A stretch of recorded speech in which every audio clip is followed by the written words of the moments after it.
I got my hair cut. There's no video elements to this podcast, so viewers would not be aware. But my hair used to be like 25 inches, and now it's is buzz, literally buzz, like Shane from The Walking Dead. I did it kind of on a whim at nighttime because I was like rolling over and I was like getting tangled in my own hair, and so I just got out of bed and then took clippers to my hair. I called a friend so they can tell me if the back looked good. And they helped me clean up the back. The thing about it is, and it's just because I have like really bad social anxiety, but I don't know how to make small talk about my hair very well, but everyone wants to make small talk about my hair. It's like when I go to work or when I see people, there's this like, whoa, you cut your hair. That's such a big change. Why'd you make the change? And at that point, like, I don't know what to say. Like, I don't know, like, do I go into like my aesthetic preferences or like right now I've just said like it's easier to manage, and then people be like, oh yeah. But I wish that I was like a charismatic person that can like parlay that small talk into like really charming or witty dialogue, you know? Like that's the fantasy, is to be like, you know, take the opportunity where people are socially interacting with me constantly, or like everyone is going to interact with me and have like a clever, memorable, charming thing ready. But I am incapable of that, and so I think I end up just coming off like an asshole, because I think what it ends up being is like I give a canned response and then it feels like I don't want to talk to this person anymore. Like it feels like they know that I'm not interested in the conversation. Welcome to Overthinking Games, a podcast about what video games can teach us. My name is Dempsey. I am back from the dead. I have risen. I have Jesus, Jon Snow, spoilers for The Walking Dead. Or no, wrong show. Spoilers for Game of Thrones. Who else comes back? David Harbour in Stranger Things. Spoilers for Stranger Things. You know, there's who else comes back from the dead? Lazarus. Kratos. Spoilers that for one the time Bible. the Thor shocks him to What's death. that lion for the Bible. in Lion Witch in the Wardrobe? Aslan. He came back. Oh yeah, but he was That's literally really just just Jesus. Jesus. Yeah. So. yeah, that was also Jesus. Anyways, I am back. Katie, however, has taken this week off. She so got the RIP TB Katie. this week. Yeah. Yeah. So this is a video game podcast about what video games can teach us. And I'm with your co-host, Brett. Hi, I'm Brett. And then Seth. Hello, I'm Seth. So this week we're going to talk about quitting. I have rolled credits on Silk Song, but I've only rolled credits. I have not gone in for Act 3. And so I want to talk about when we give up on games, what kind of games we can give up on, because I think like it's not like, I don't think you can give up on Power Wash Simulator. I don't think like rolling credits is like the goal of Power Wash Simulator or Minecraft or something like that. So like I want to talk about like the idea of quitting when it comes to games, especially games that have either like an infinite play structure or like hostile game design, like Silksong. Like many people consider Silksong has very hostile game design. But before then, we're going to talk about what we've been playing this week. I'm going to go first. I rolled credits on Silksong. Woo. It took me 80 hours, and I beat the grandmother. There's so many things I tried to do to alleviate my pain that I could not do, and beating the grandmother was easier than doing. So the last nail upgrade that you can get in Act 2, it's hidden behind this like sprinting, let's like race where you're like racing the clock and you can't get hit. And that sucks. It does. That sucks, and I hate it. I missed that entirely. What the hell? Yeah, you can get a nail upgrade. I followed a guide too. So that's the only way I know this. But it's part of the Taste of Farloom, and you go around and you get like different ingredients for this guy's stew in the Citadel. Oh, that one. Oh, never mind. I didn't miss that. Yeah. Oh, did you do it? The race? Yeah. You said race, okay, and I was yeah. picturing more like a race, not. Oh no, racing yeah, against the the clock. Courier's Rasher bullshit. Yeah, the courier. Yeah, that. Yeah, I didn't like that, and I was like, I'm not gonna spend time doing this. And then I was like, okay, I can get some mask shards, and I think the mask shards I needed was I think it was behind one of two fights in Deep Docks, and both of those fights were just like gauntlets of multiple enemies. And I was like, this sucks. At least with the mother, it's only one person. And so like both of those upgrades were more difficult than the final boss. And so I just kind of threw myself at the grandmother, and it wasn't that hard. The High Halls Gauntlet was way harder. I think the mother took me like maybe like 7-10 tries, whereas the High Halls Gauntlet took me like dozens of tries. And so I felt a sense of relief when I rolled credits. And same thing with Hollow Knights. I am not the target market for like DLCs on these things and like more difficult gameplay. I saw what I wanted, and then I watched a lore video.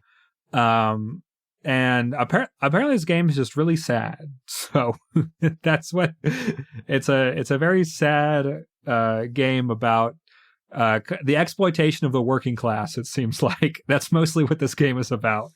And then I wanted to play something that was a lot easier, and I found what is a delightful Halloween game called Crow Country, which is like a PS1 horror.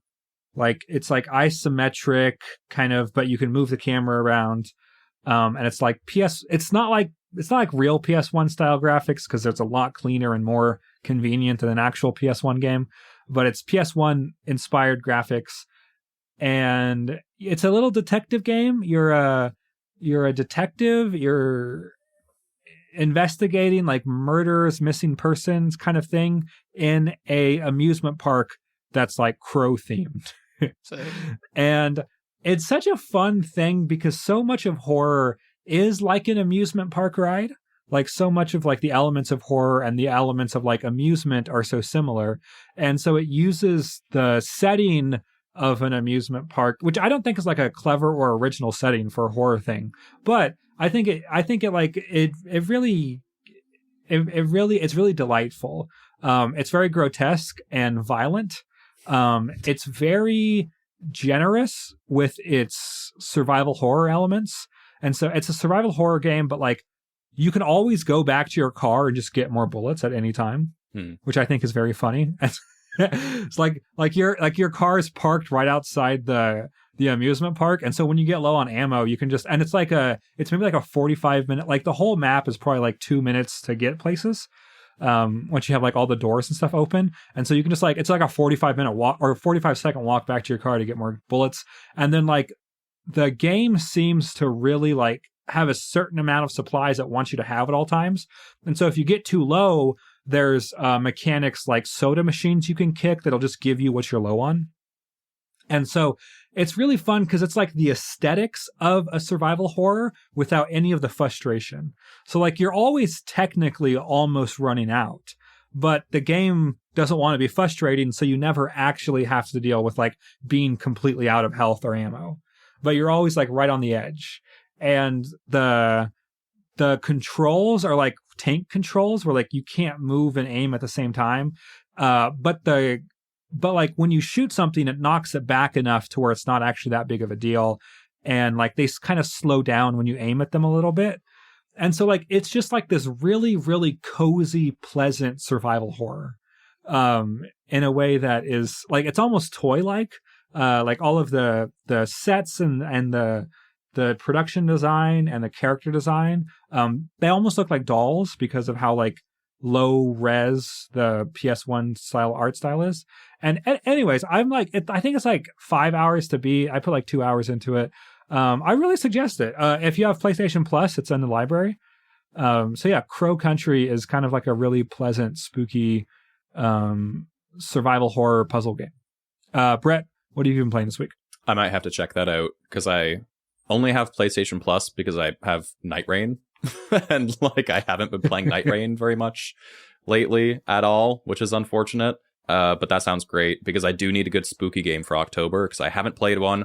I was actually going to start playing Alan Wake 2, but I wanted to play the first one again because it's been so long since I haven't played it since I first played it on the Xbox 360 way back in the day.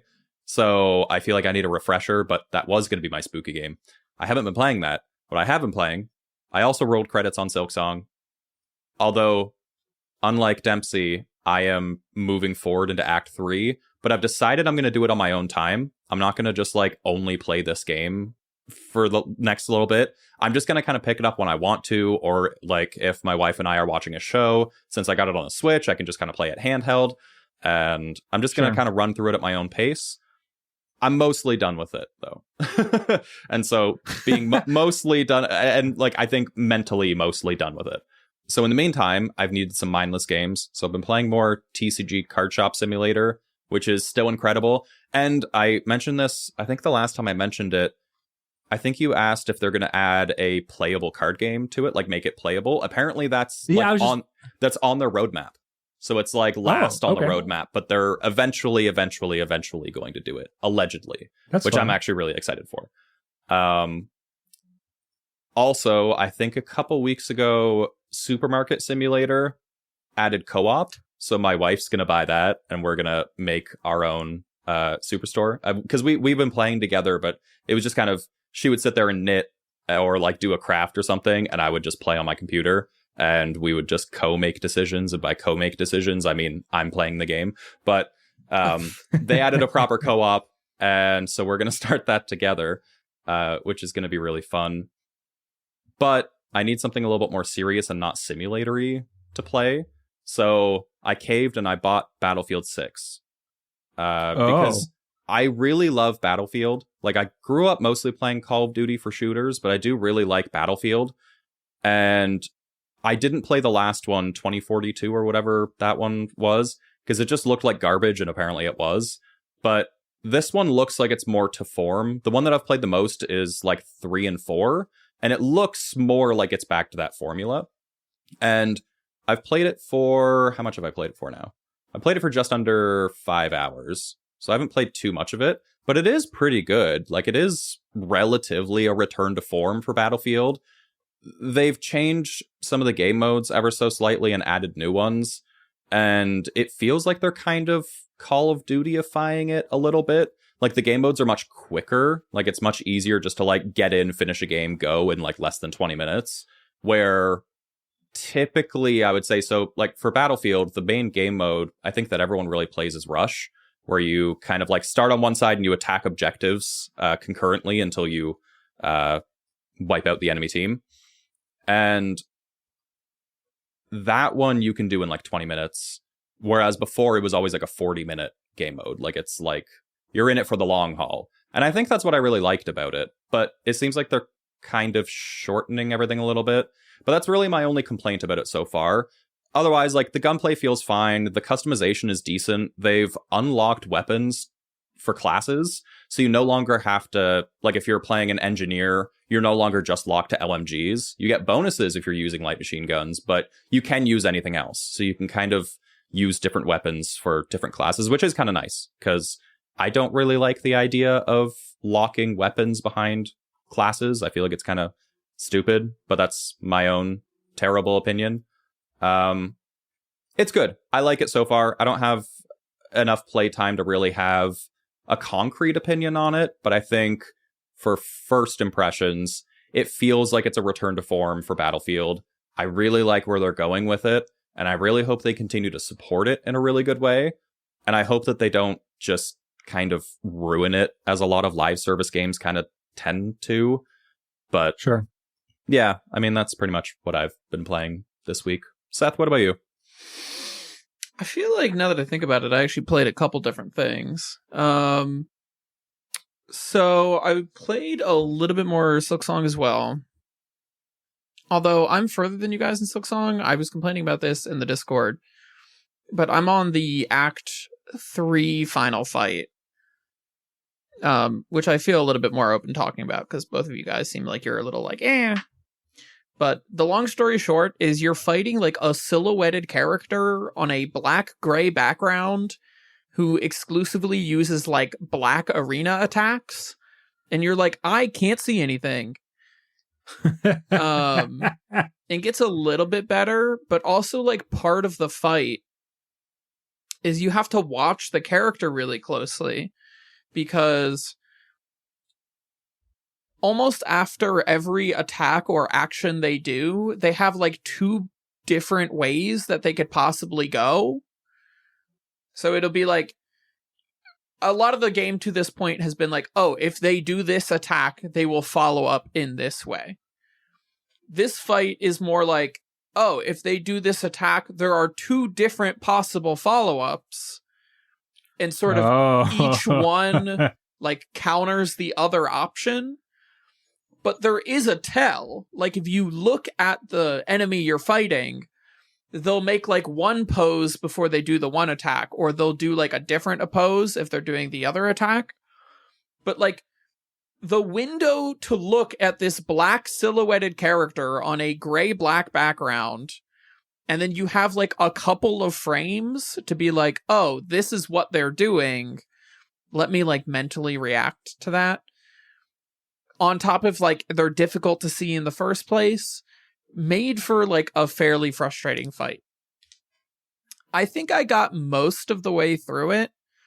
It was literally like phase 4 or something really dumb. Ugh. Because it was like, because there was like the first part of the fight that was like split into 2 phases. You know, like a boss will like, the middle of a fight, they're like, wow, and they'll like pose, and then you get, that's sort of like their phase transition. So there was like that, and then there was like a bigger transition, and then they hit me with like a wah during that like second after like the big transition. So that's my like 4 phases. Anyway, long story short, I described it as, this is probably what my parents experienced trying to drive at night, where you just can't see anything. And I truly think that's accurate. Anyway, I will go back and beat Silksong at some point. Played some more Borderlands 4 with some friends. Continues to be a very fun casual game for me. Even just grinding stuff out of the post game. There is a new RuneScape temporary game mode for the next month. I was telling Brett before we start recording, I will probably play it for about a week, and then I am planning on being done. Because it's essentially like a big bingo board of achievements. All of the easy achievements I got done in 1 day. I've proceeded to complete, of the medium achievements, which there's 20, like 3 of them, and all of the medium ones seem completable for me. Like, I could see myself doing them. All of the hard achievements seem like ass, and that I do not want to do them.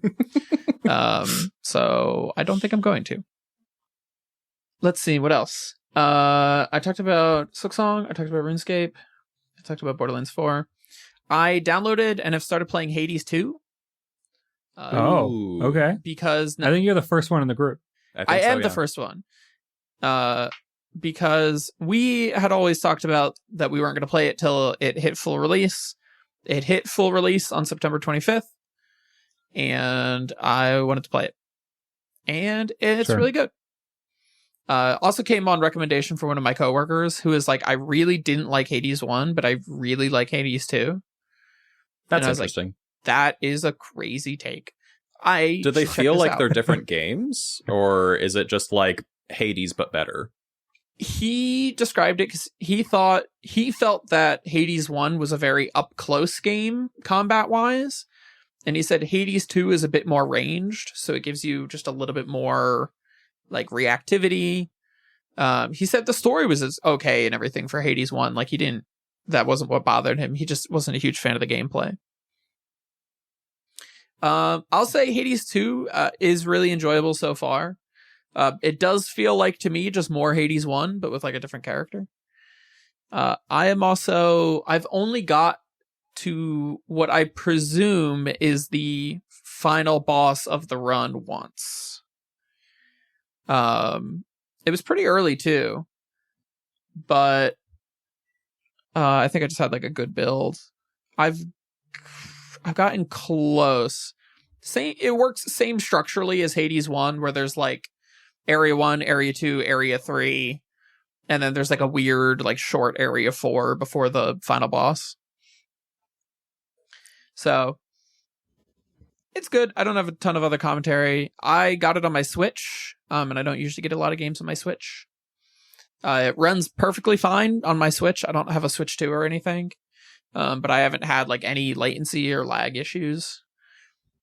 Definitely feels like it was designed to run on Switch and not just like we'll also put it on Switch because we're putting it on Switch too. That's how I felt about Silksong. It just feels like one of those games that feels better to play handheld, and it's like simple enough graphically that it should run fine. So that's probably where I'll get it to. Yeah, I mean, makes sense.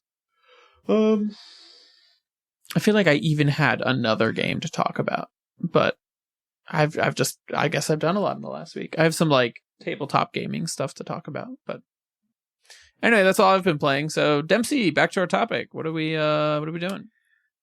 Yeah, so I want to talk about when you give up on a game and what that means, and like what kind of games do you find yourself giving up on. So again, with Silksong, I think I went in knowing I wasn't going to get like the final ending, the final ending, because I didn't do that with Hollow Knight. But there is this sense of like knowing that there's a third act, and especially like the fact that it's labeled now. Like I think in Hollow Knight it wasn't labeled, and so it just felt like there was more game in some nebulous way. But this feels like there's like structurally more game, and so it does feel like I'm kind of walking away from it. I couldn't walk away from it before I got to somewhere I felt good about, because like I feel so monogamous sometimes with games where like I can only play one game and I wouldn't be able to play another game like while I was playing Silksong.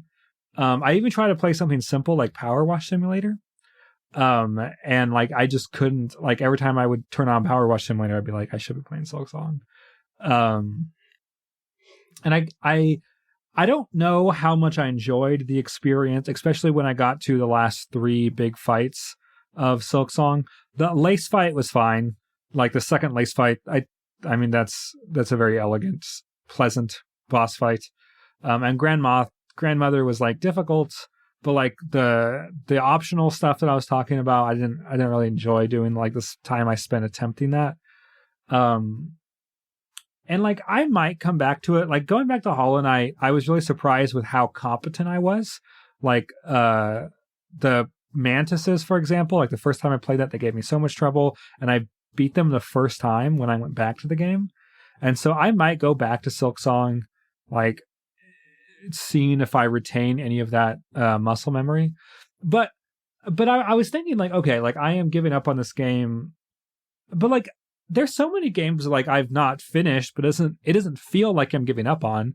Like I've never built a nether portal in Minecraft, but like it doesn't feel like I gave up on Minecraft. You've never built a nether portal in Minecraft? You're joking. Me either. No, I've never. Me either. No. I've been playing since like alpha something, and I never have.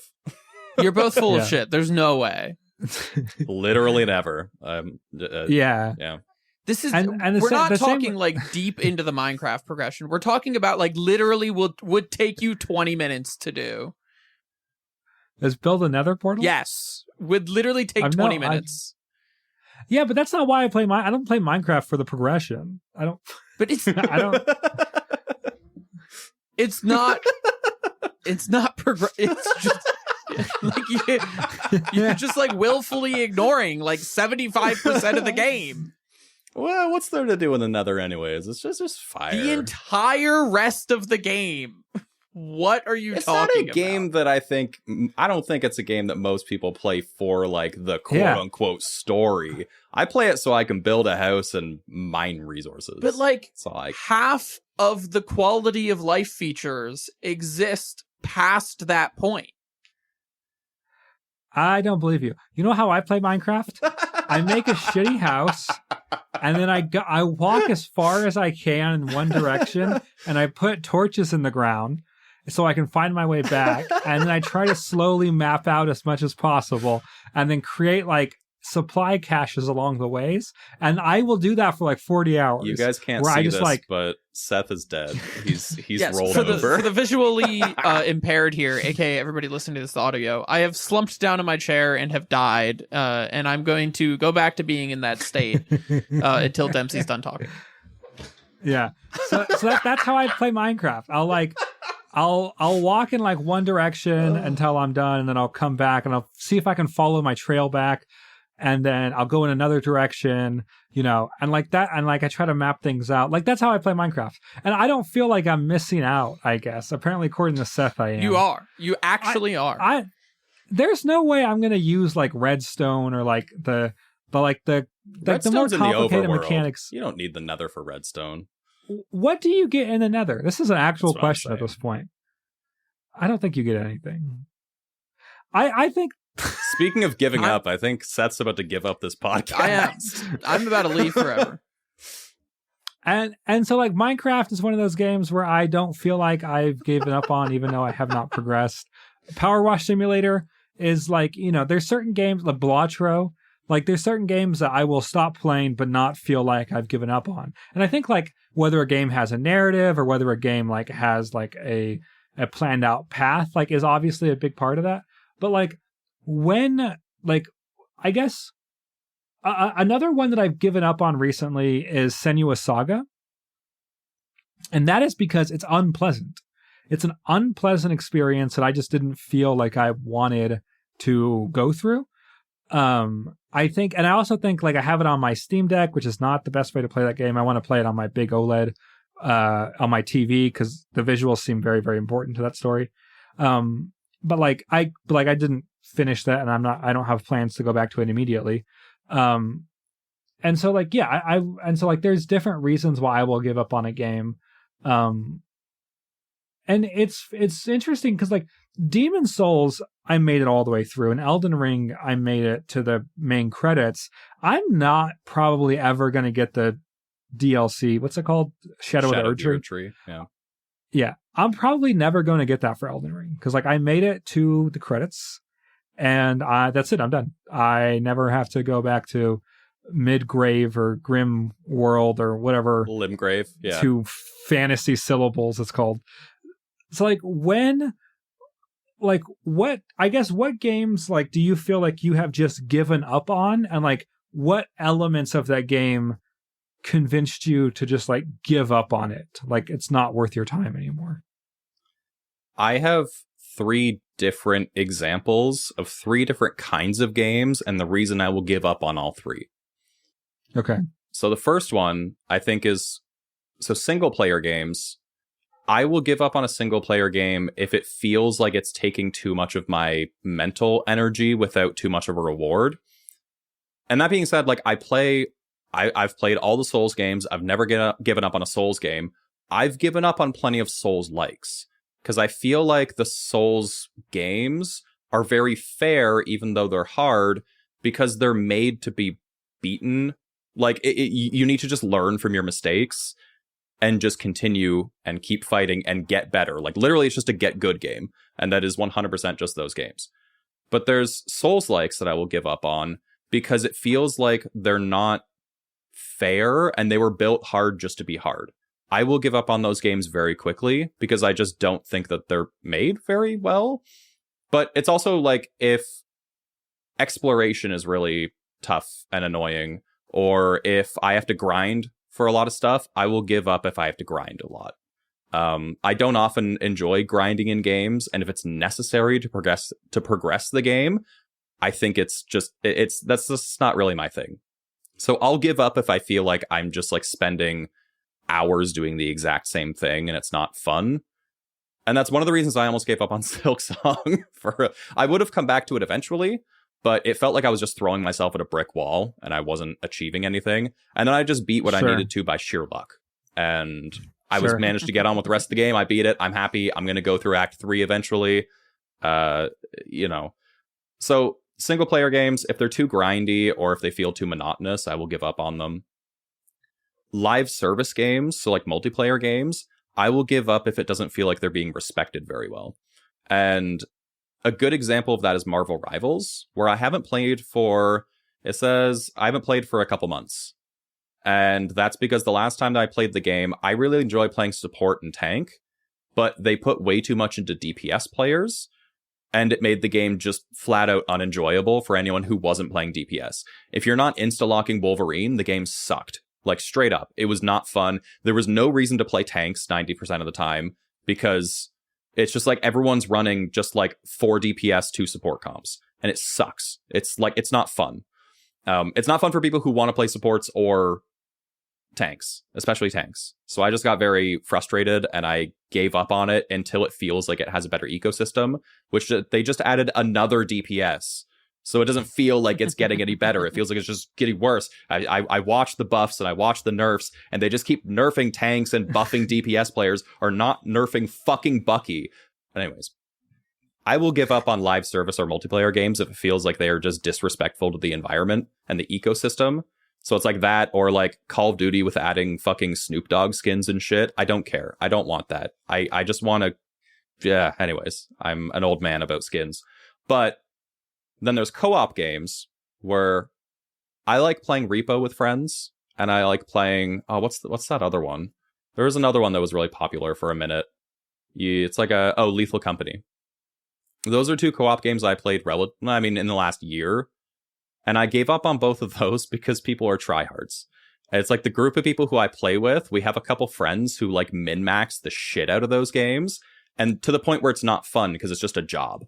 Like, I was playing Repo, and we had a friend who we were playing with, and they like to play it very well. Great, we were doing amazing. But then I see like a fun weapon in like the buy station, and I'm like, ooh, we have enough money. I want to buy this. And they flat out told me, no, we need to buy these upgrades, and I will not compromise. And I'm like, okay. And that's the last time I played that game. Because I'm just like, wow, you've sucked all the fun out of this game. I just want the little zappy gun because it seems like fun. And you're just like sucking the life out of me with min-maxing this bullshit. So it's, yeah, I don't, there's various reasons I quit games. I don't know. It seems different for every game, but there's like those huge generalizations, like for live service games and for co-op games. If it's co-op games, yeah, if people start min-maxing like crazy, I kind of bounce off of it because I like just kind of screwing around in those games. I don't need to win every time. I just enjoy playing the game with friends and being stupid. I don't need to be good every single time. But yeah, that's pretty much it for me. So there's a couple times where I have been like, oh, my Steam library has a bunch of games I've never played. I'm going to go back in my Steam library and like play games. And then like I play a game for like 5 minutes, and then I'm like, oh yeah, I have no interest in this game.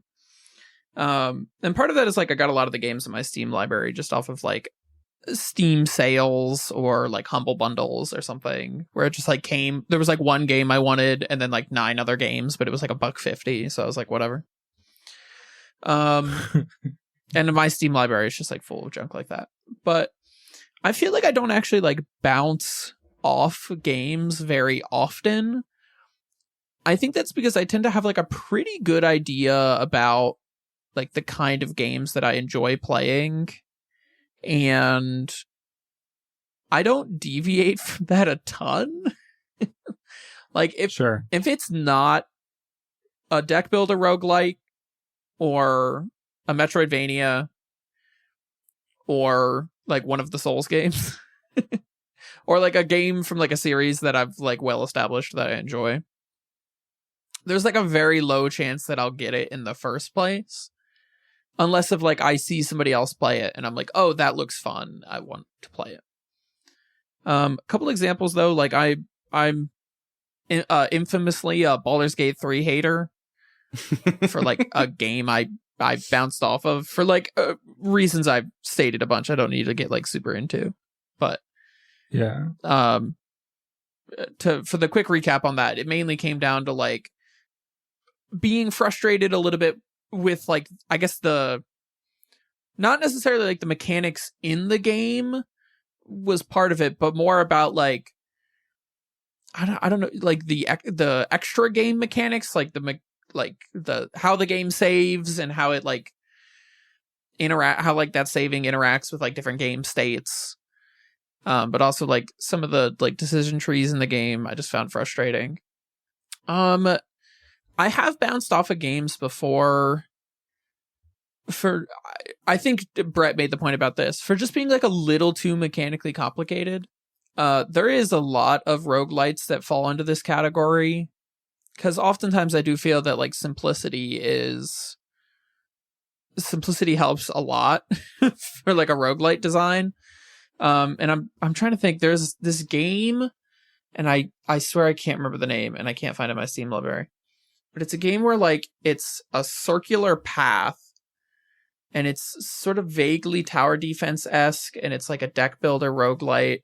Like the enemies go around like this track. You're not talking about Ring of Pain, are you?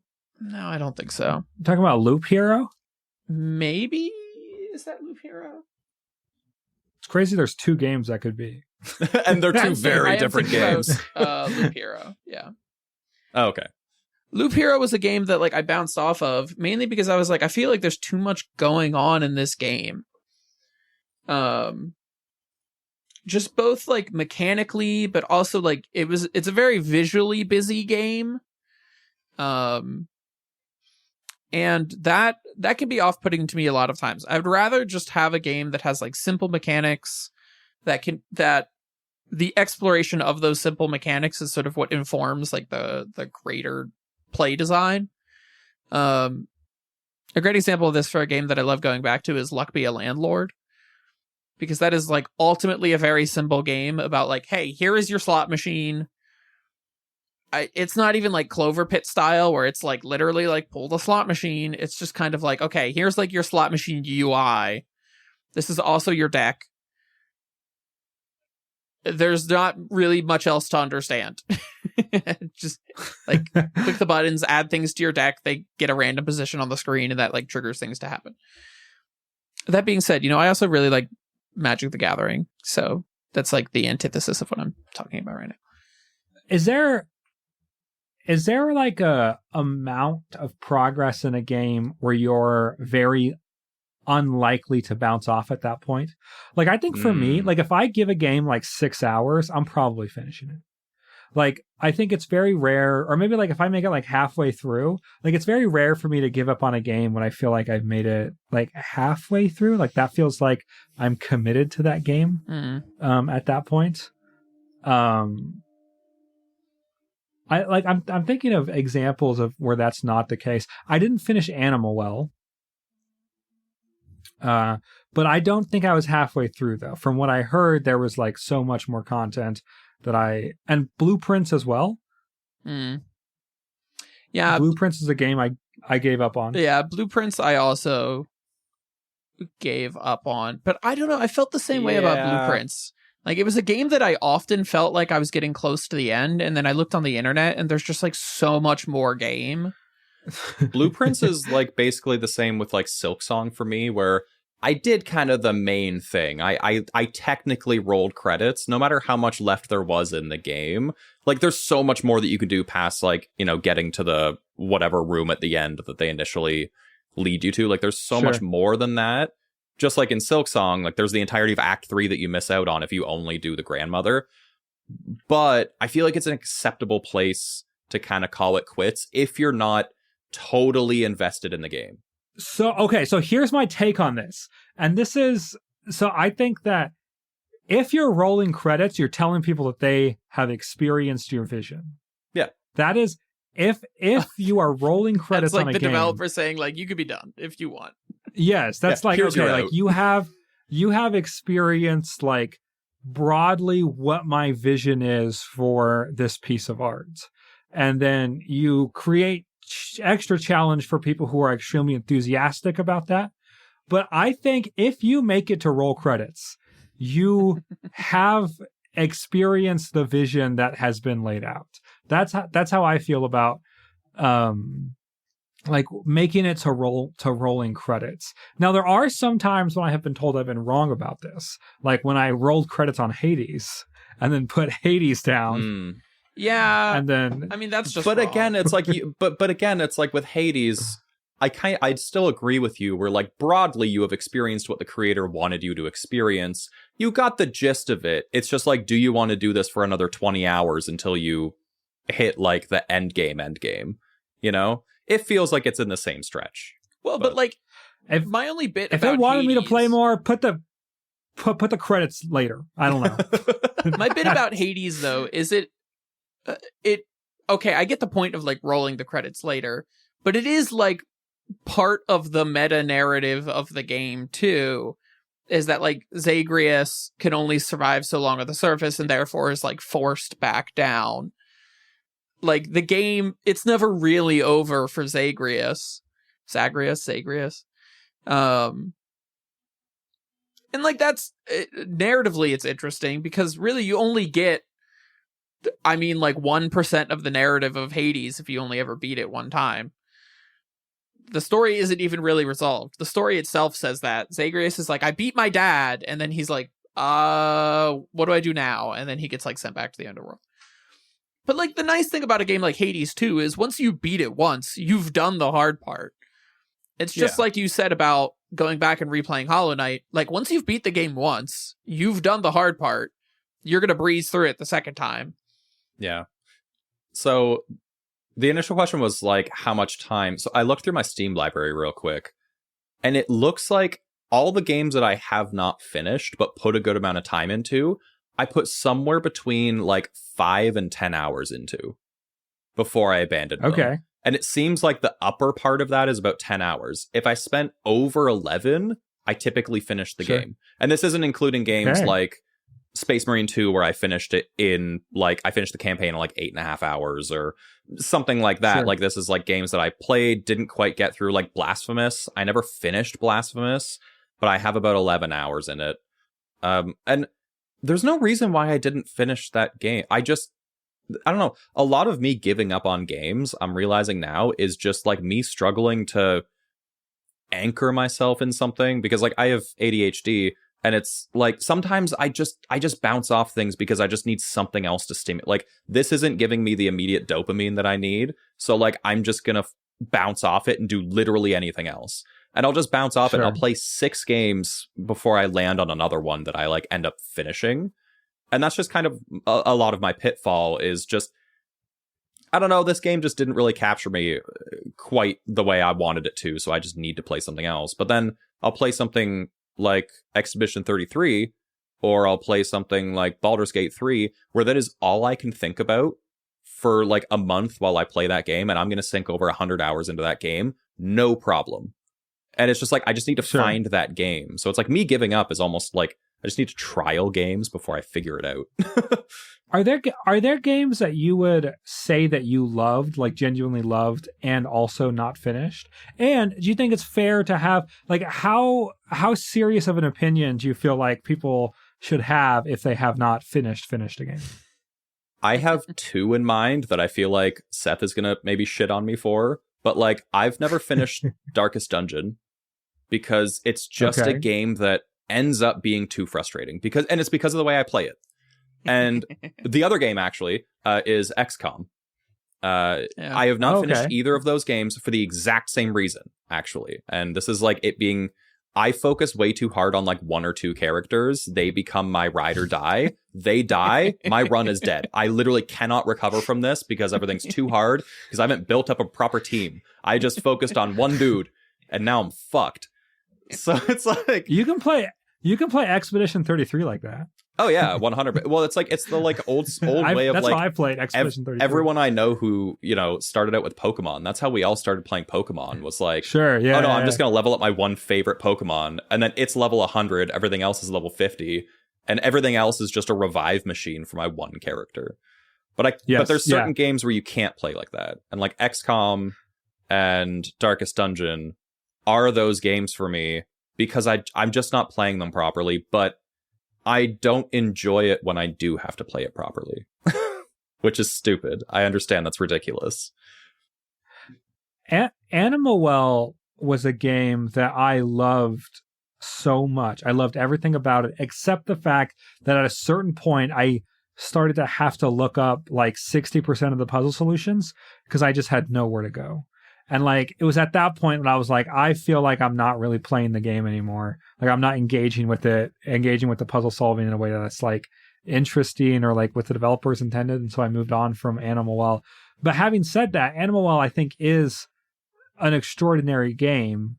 I don't know. I just couldn't, like, my dedicated to puzzles. It wasn't like something I could do. Honestly, and to bring up this point that I know Brett wanted to mention earlier, this is like the Silksong Act 2, Act 3 transition problem.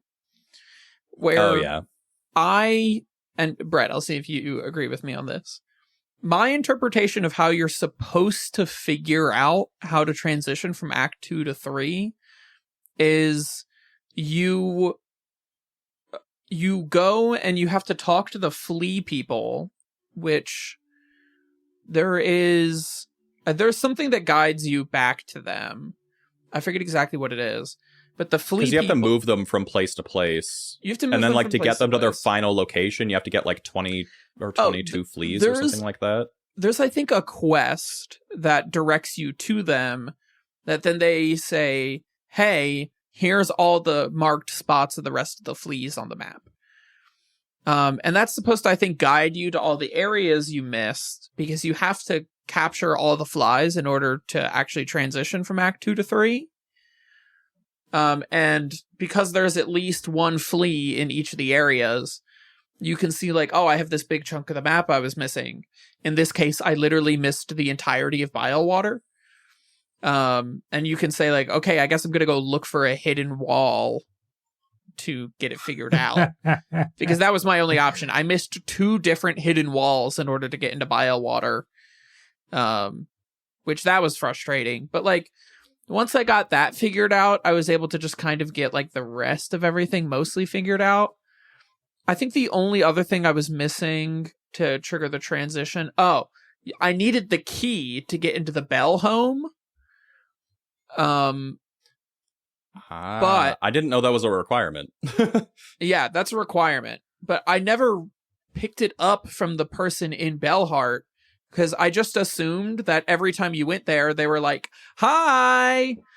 Not that, like, they wanted me to talk to them to actually get the key to open up the house. Oh.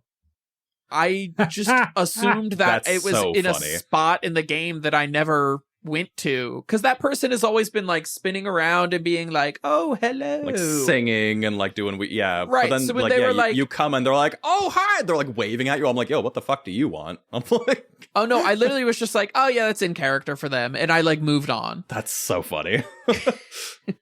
I was like, all right. Whatever, dude. Yeah. Well, and then to get into Act 3, I mean, this isn't really spoilers for Dempsey, but it's like, you have to pick up a wish, and then that wish leads you to an alternate ending. And then you have to do the alternate ending to get into Act 3. And I think that is inherently hot. Like, wait, what are you talking about? Am I wrong about where you have to do the alternate ending where you trap or you snare the grandmother to get into Act 3? Oh, yeah, like, you have to refight the boss again. Yeah, but so this is, like, my gripe with it, is that I assumed it was something that would just trigger.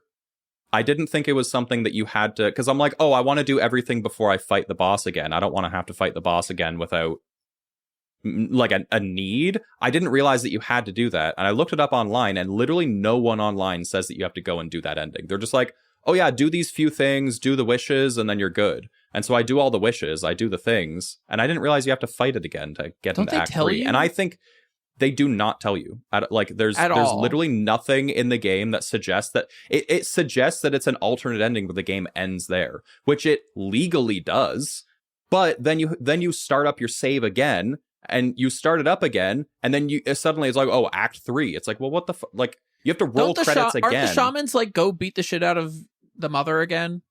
Yeah, but it's also like, oh, I just assumed that was another ending. I didn't assume it was a way to progress, because an ending is not a means to progress the game. Like, that was my mental block, was I'm like, oh no, I'll get to Act 3 and it'll tell me how to get to Act 3. But this told me, just go end the game. I didn't assume that ending the game was getting you further in the game, because that seems counterintuitive. Am I stupid? No, I'm on your side. I think if someone tells me, hey, go defeat the final boss, and I know that there's another third of the game that I'm missing, I'm going to look for that third of the game before I go defeat the final boss. Yeah, but exactly. Like, but the narrative that opened up after you beat the boss the first time is now you've gone down the narrative pathway and they're telling you, go beat the boss. Like, it's the next step in the narrative. I mean, that's the next step in like the default ending too, which just ends the game and there's nothing after it. So I beat the game the first time and there's nothing after except you just reload and it loads you back in before the boss. I'm not going to assume that the second ending is anything different. You know what? And I think that's inherently hostile game design. No, I think that's you can roll anti-player credits game 3 design. times. No. You can roll credits 3 times in Hollow Knight. Sure. Because you can do the first grandmother fight, and then you go back and you do everything, and you do the second one, and then you go back after you defeat her again, and then do the third one. My commentary is going to be this. I don't think you should call your desire for a completionist playthrough bad game design. There was a big objective on the screen that says, go do this. And you're like, actually, I think the developer is lying to me and there are other things I should be doing now. But I'm going to go back to the first time I did the big thing where it said, hey, do this thing. It ended the game and there was nothing. So why do I assume that it's going to do anything different when I know there's another third of the game out there waiting for me somewhere? I didn't assume I'm that. on Brett's side. I don't know. I think I understand that it's like, as soon as I did it, I was like, oh, well, I'm an idiot. Like, I should have seen that coming. But at the same time, I ran around for like 8 hours just trying to trigger Act 3 and nothing worked. And I'm like, fuck it, I guess I'll do this other ending and just call it a day. And then I get into Act 3. I was like, well, this is just bad. No, this again, there is a giant thing that says go do this, and you're like, instead of going and doing the thing that it says to do, I'm gonna go like see if I'm missing anything. Whereas like if you had just done the thing that the game is telling you to do, this is my demand avoidance. This is the game's telling me to do something, and I'm just like, I know better than you. Don't tell me what to do. To me, this is different than the part 2 to part 3, like initial part of the transition. Like, because as soon as you beat the boss at the end of part 2, it does kind of put you back in the game, and it doesn't give you like a new achievement or anything. You do kind of just have to like walk around the game a bit until you hit like a wish well that says like, oh, hey, here's your new quest. Or like you pick up all the fleas and then like you do all this stuff that seems like you're like, okay, I guess I'll play the game more. But then it gives you a quest that like starts you on the track to Act 3. Yeah.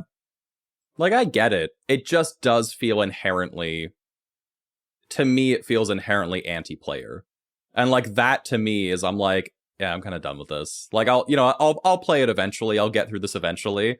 But that to me felt like a slap in the face. And I feel like going back to the topic, it's like, yeah, it's one of those things that feels like it's again, just because it set the precedent that once you beat this thing, the game ends. I wouldn't assume that if I just do it again and bang my head against the wall, like that it's just going to change for some reason. I understand why it does narratively. I get it. But it feels like it's counterintuitive based on my previous knowledge of everything in this game. But, you know, we can go back and forth on this forever. I think, so for me, one of the things that makes me, I guess, feel more okay about quitting games, I guess, is I feel like whenever there's a game that is like the game for this type of player, because I have no specific genre that I am good at or love or like have a really in-depth knowledge of. I have a very shallow and wide understanding of video games, I would say. Like, I like JRPGs. I played Fire Emblem and like Final Fantasy VII, but like actual people who like JRPGs, like playing Metaphor, for example, which is a game I want to play, Metaphor ReFantazio, would feel like I am entering the world of JRPGs, not like that's the world that I exist in. Or like Souls-likes or like Metroidvanias. Like, I'm not a Metroidvania junkie. Like a game being a Metroidvania doesn't make me more interested in it. It's like other elements. So like there is like some element of like, well, I'm not the target demographic for this anyways. Like puzzle games, like difficult puzzle games. I'm not like a puzzle game person that gets excited to hear a puzzle game. I get excited when I see a vibe that I like. And so like, I feel like me feeling like a guest in all of these different houses makes me feel like I don't have like the long-term sunk costs to have to feel like I should invest my time more than I'm enjoying it. Because like I don't feel like there's any one genre that I am like, that's like my baby. Like I've played fighting games, but I'm not like a fighting games person. Whereas if I feel like if I was like the only thing that I would say is like maybe like, and this is like I think this is like a really bad thing to be like the guy that enjoys these, but here I am, is like Sony third person action games.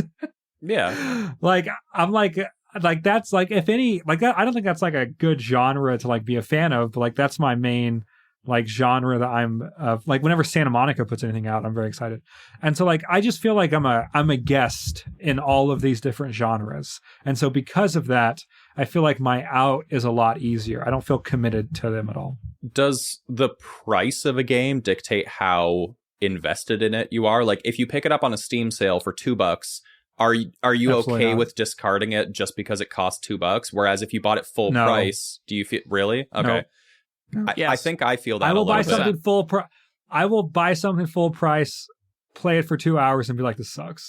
I'm not gonna. I not have gonna bought interface with games this for anymore. $2, and I've given up on them very quickly because I'm like, I don't. It's a coffee. Like if I, it's really not that big a Sure. deal. But if I spend full price for a game in Canada dollars, it comes out to like $103 after tax or something like that. That's a lot of money to put towards a game, and if I spend that money on a game, I feel like I have to put in a certain amount of time to that game to have made it worth it, because that's Sure. a large investment into it. So I feel like how much I spend on a game is almost usually proportional to how much time I'm going to spend on that game, just out of like a financial obligation almost. So I think Sure. the amount of games that I've paid full price for versus like indie lower price games that I've played, I think the ratio of me giving up on them is kind of proportionate to the price. But Do you feel like, I was going to ask you, but maybe this like goes hand in hand. Do you feel like production value is a part of that too?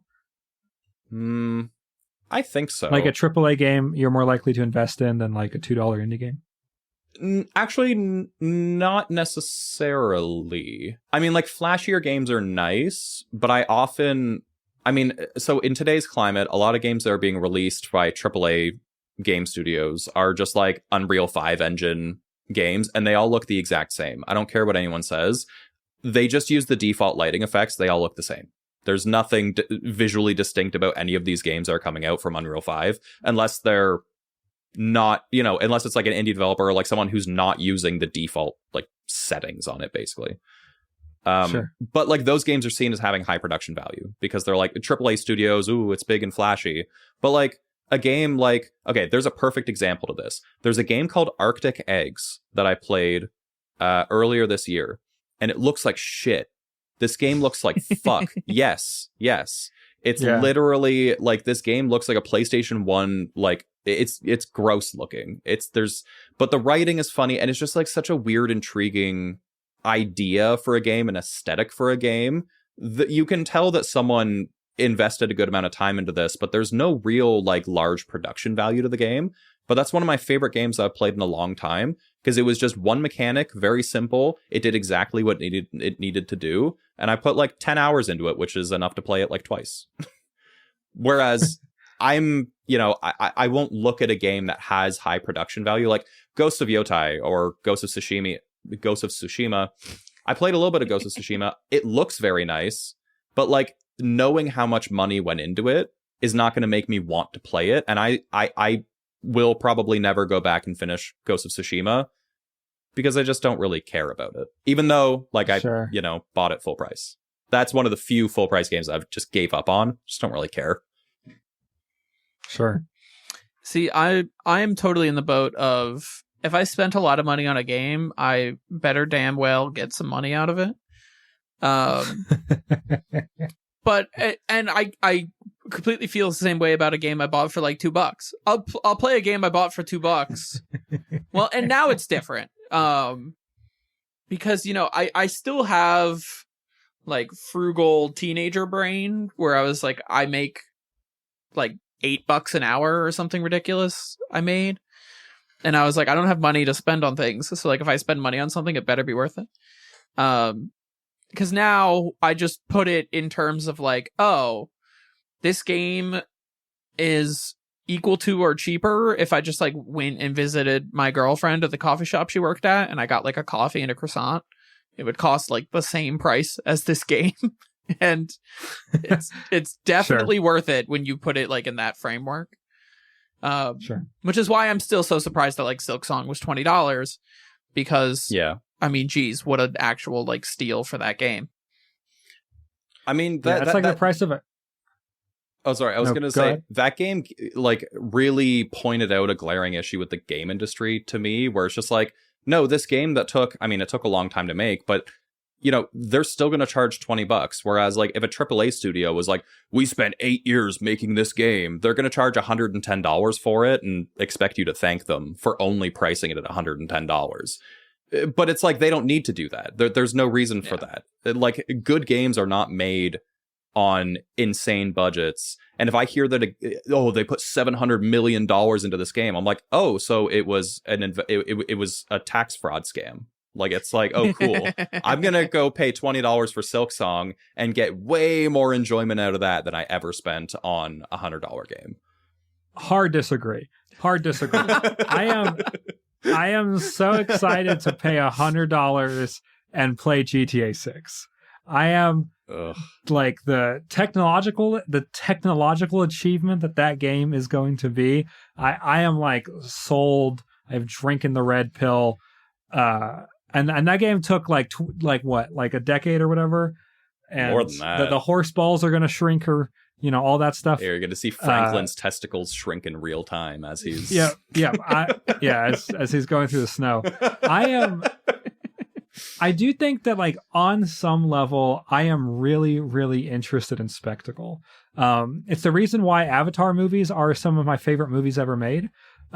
Simply because I want to see what it looks like to put $500 million on screen.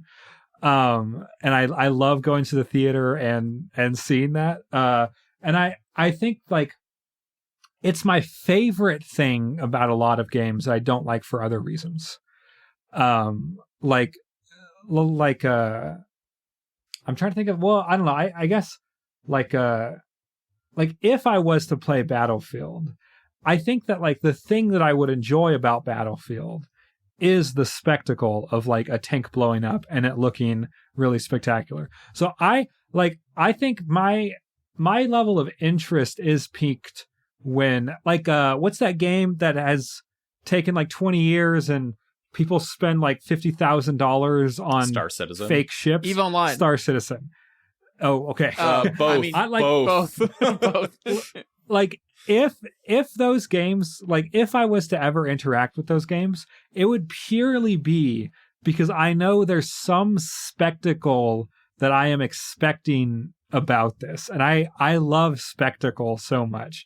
I'm so in love with, I think like Assassin's Creed, like the reasons why I don't like Assassin's Creed, but I like Far Cry is because I feel like Assassin's Creed does not have the same spectacle that Far Cry has. I don't know what, I bet Assassin's Creed is like bigger budgets and things like that.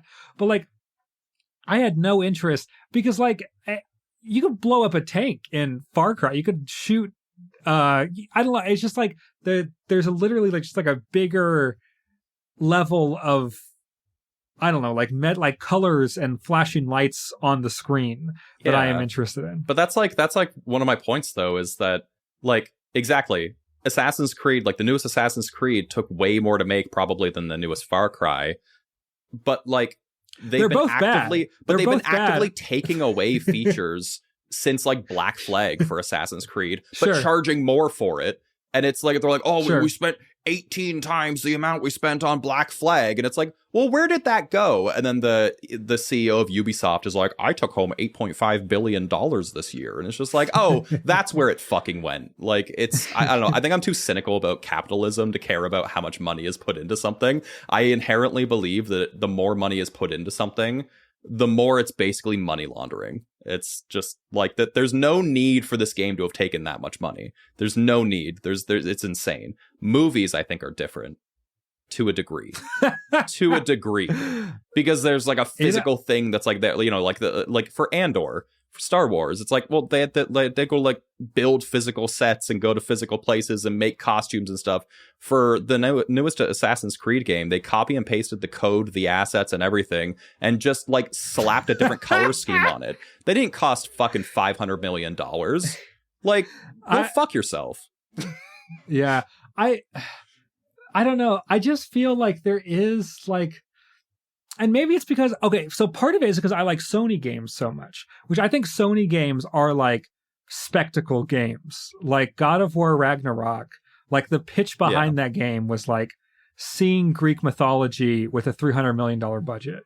And I'm like, okay, I'm in. I want to see, like, I don't know. I am really a sucker for spectacle. And I think part of that, and I don't even play a lot of AAA games. Like, I don't know what the last, it might have been, well, I don't know what the last AAA game I played of was. Because Claire Obscura would not be AAA. Is Ghost of Tsushima AAA? I think that is, right? Yeah, Ghost of Tsushima was, which I think I played like last year or something like that. But no, I love the idea of spectacle, and spectacle would be a reason to push me through bad game design, bad storytelling, bad writing, just so I can see something that I consider spectacular. But okay, so we're getting close to time. We're gonna do final thoughts. My final thought is that I think there's an element of cultural peer pressure that I feel when I feel like I can leave a game or not. Like Silksong, I think at some point I did not enjoy Silksong, but I want to be able to have an opinion about it, with people knowing that I've finished it.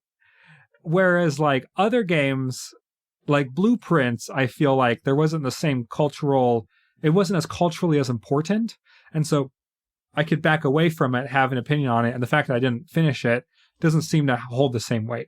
So I think peer pressure plays a part in what games I feel pressure to finish and not finish. Brett, what's your final thoughts? Fair.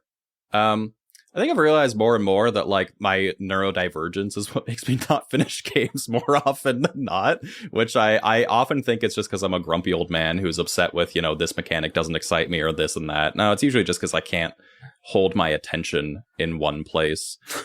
But I've also, I don't know, but I also think that my final thoughts is I think it's okay to have full thoughts on a game, even though you've abandoned it at like the bare minimum completion point. I've bare minimum completed Silksong. I think I deserve to have an opinion on it. I bare minimum completed Blueprints. I think I deserve to have an opinion on that.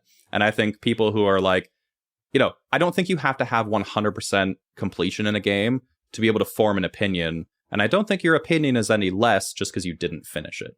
I think that's my final thought. What about you, Seth? I will think less of you, though. Just kidding. That's fair. Seth fundamentally disagrees. No. I think for me, like, if I'm going to stop playing a game, there has to be a lot of resistance, because I'm not the kind of person, I think, to just like drop a game and not come back. I mean, unless I will be the person who's willing to admit to falling victim to like, a new shiny thing, and then just like forgetting to go back to a game. But that's not like the original game's fault. It's just like, oh, there's something else I want to go do. Most of the time, if I'm walking away from a game, it's because there's some element there that is frustrating enough for me to drop it. It's an opportunity cost issue. Like, your game is currently being frustrating in a way that makes me want to go play a different game that is not frustrating. Yeah. Which is, like, tough in a way, because, like, Elden Ring or, like, the Dark Souls games, I think, Brett, to your point, they feel like fair games. And there's times where they're frustrating, but it's not, like, frustrating in a way that I feel like I lack agency in. Yeah. Whereas, like, I've had times in Silksong where I'm just like, man, like, I don't know what to do. And this is frustrating. And, like, my solution to beating this boss is probably just going to be to, like, get more health, get more damage, come back and, like, brute force it later. or just like maybe try and get lucky, which feels like should not be the solution. Yeah. Agreed.